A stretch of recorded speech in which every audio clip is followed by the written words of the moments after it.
Arguments about whether the economy is actually in a recession have become something of a ghoulish political game during the past 40 years. Recession, after all, has been the ultimate sign of government policy failure. Of course, 2 quarters of shrinkage in a row is a textbook economic recession.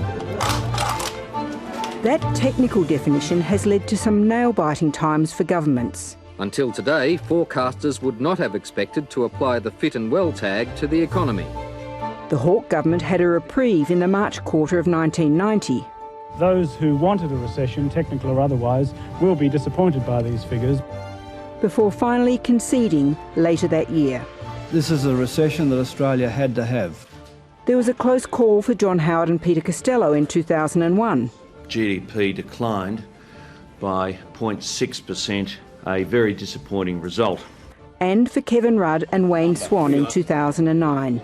Up 0.4 on the quarter, good number. But the extent of the economic collapse brought on by the coronavirus in 2020 means current Treasurer Josh Frydenberg wasn't going to wait for a second set of numbers to be released in 3 months' time to concede the inevitable. Is Australia in recession today? Well, the answer to that is yes. And there it is, the official declaration that an unprecedented economic run without a recession has ended after 29 years. There have never been a set of national accounts numbers quite like the ones we have seen today. It was in this quarter, the March quarter, that consumer and business confidence fell to its lowest level on record. That the ASX 200 lost a third of its value. It is a testament to the sheer size of the government's scrambled interventions in the last weeks of the March quarter that the economy only contracted by 3 percentage points. What drove the economy down was a collapse in household consumption. We bought more goods, but stopped consuming services. We stopped travelling and eating out and buying clothes.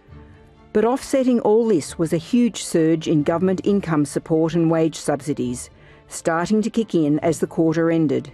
The biggest surprise in the numbers was the resilience of the Australian economy. Remember, this was a quarter in which we had a drought and bushfires. The March quarter ended in the darkest days of the crisis when no one knew how many of us might get sick. The COVID-19 curve may have now flattened, but the job losses have only accelerated since the economic snapshot released today was taken. The numbers on unemployment benefits have almost doubled since then. There are some bright spots for the future in today's numbers, including strong results in mining, capex and resource prices, but also some worrying signs for the future, including falling consumption and a rising savings rate that will drag on economic growth for the rest of the year. Mentioned almost in passing today by the Treasurer is a delay in the release of a promised economic update from June to July, when the government will also outline the outcome of its review of JobKeeper and JobSeeker. Only cynics would note that puts it beyond the Eden-Monero by-election.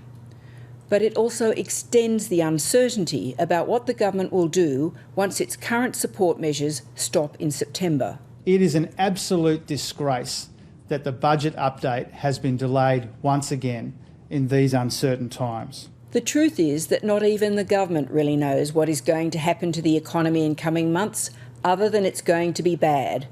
And the real damage, of course, is in lost jobs and disrupted lives, rather than bad statistics. All the government can do is to try to find ways to prop it up, and hope that 2 quarters of negative growth are not just the start of a much longer slump. Hi, I'm Lee Sales. Thanks for watching this story. If you'd like to watch more of 7:30's stories, they are on the left of your screen. And tap on the button below to subscribe and get the latest from ABC News.